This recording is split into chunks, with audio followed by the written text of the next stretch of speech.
একজন সৈনিক একটি কুকুরের দিকে একটি কুকি ছুঁড়ে দেয় এবং যখন কুকুরটি এটি খেয়ে ফেলে তখন সে আরও খাবারের আশায় সৈনিকদের অনুসরণ করতে শুরু করে।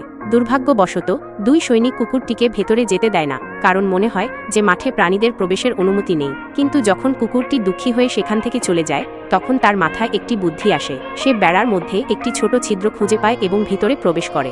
কিন্তু দৌড়ানোর সময় কুকুরটি সেই সৈনিকের সাথে ধাক্কা খায় যে তাকে কুকি দিয়েছিল এবং সে পড়ে যায়। কুকুরটি সৈনিকের কাছে আরও কুকির জন্য অনুরোধ করে। ঠিক তখনই কর্নেলের চোখ পড়ে তাদের ওপর। কিন্তু যেহেতু কুকুরটি একেবারেই ভয় পায় না, তাই কর্নেল সিদ্ধান্ত নেয় যে তাকে সেনাবাহিনীতেই থাকতে দেওয়া হবে।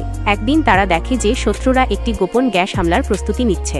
কিন্তু যখন তারা এই খবর জানাতে ফিরে যেতে চায় তখন একজন শত্রু স্নাইপার প্রায় একজন সৈনিককে হত্যা করে। যেহেতু তারা সামনে এগোতে পারে না, তাই কমান্ডার কুকুরটিকে নির্দেশ দেয় দ্রুত ফিরে গিয়ে সবার কাছে সতর্কবার্তা পৌঁছে দিতে। যখন কুকুরটি ট্রেঞ্চের খায়ের কাছে পৌঁছায় তখন শত্রুরা ইতোমধ্যে আক্রমণের প্রস্তুতি নিচ্ছিল।